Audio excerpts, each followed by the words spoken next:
what do we care about the trademark at this point? It was the Big 8 Then they can sell a new line of shirts that are updated. Update. Who's gonna buy a Tupac shirt with like a picture of Tupac?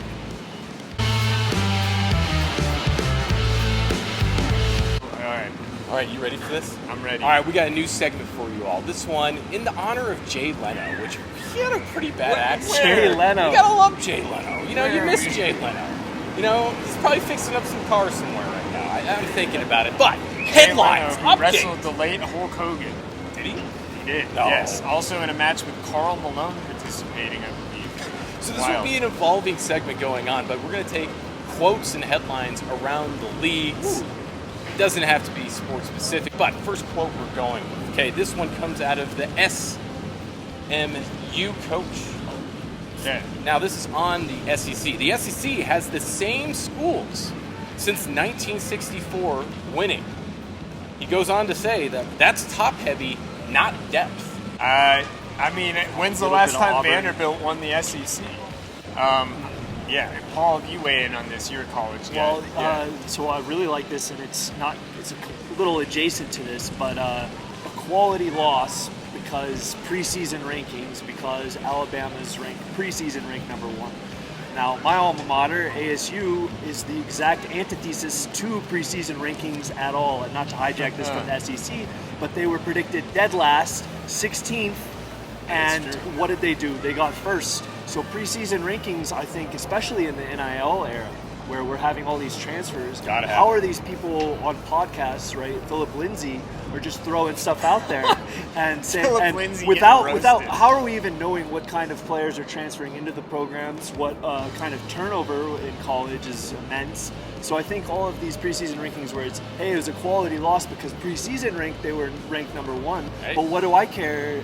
Maybe ASU was a quality loss, even though they were preseason ranked 16th. It doesn't look that good until the end of the year when we have Leavitt balling out and our eventual 2026 national champion Sun Devils I'm throwing out there. What conference are they in? The Big 20? The Big Yeah, the numbers, I think, can we talk on that? Can we switch the numbers to match up with the number, or is that a branding deal? That's or a trademark. You're gonna lose the trademark. What do we care about the trademark at this point? It was the Big 8. Then they can sell a new line of shirts that are updated. Update. Who's gonna buy a Tupac shirt with like a picture of Tupac? Right? It's just Washington State and Oregon State. No, but like the line's there where you could just have Washington State or Oregon State and then just Tupac. I don't know. So there's validity is what he's saying. Are Stanford fans out there buying an ACC shirt? They're like, yep, we're on the Atlantic Coast. Let's go. Yeah, that's another topic there, the Pacific Coast Conference. What about the Pac-2? The Pac-2, yes. Gotta have it. I would buy a shirt. Scooters. I could care less who wins that conference, but I'm down. Let me pose this to you. Yeah. Because in my mind, like, I'm seeing less of a reason to care about college football because it's kind of morphed into a semi-pro, system, and they're really like this whole, I guess you'd say, like, ambiguous league thing where the leagues are growing so much into super leagues and everything. It's really getting away from the original traditions that made the sport exciting.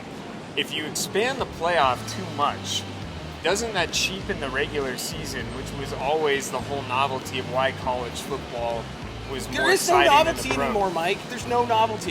Well, yes, you gotta exactly. just ride the hype train and keep making it bigger. But one of the novelties about college football was that the regular season mattered, right? No, it doesn't. Like, Never has. It did, because if you were going to play for a national championship, you almost had to go undefeated.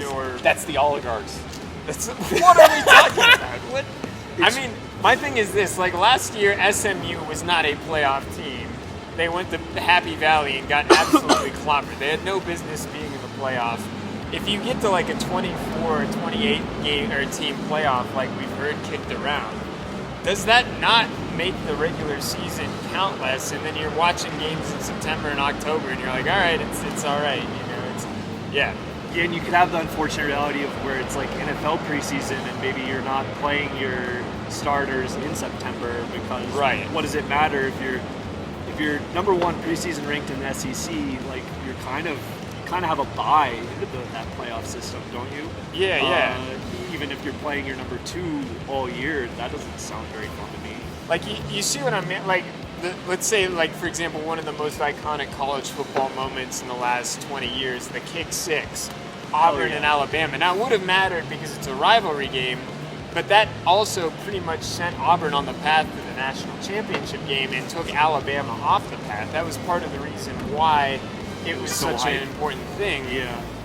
If like those two teams were both in the playoff again, would it really have been that great of a moment? You know See, what I mean? I think Yeah. it doesn't matter anymore because of how you've had so Oh. many consolidations Oh. amongst these college conferences. Oh, right? You man. have these ever since they started doing the conference championship game, those games don't matter because you can go and lose in the conference championship game and then still have that rematch in the college football playoff. I mean, that's a fair point. Yeah, So ever since that, it's been degraded ever since they started chipping away at all the traditions that they had.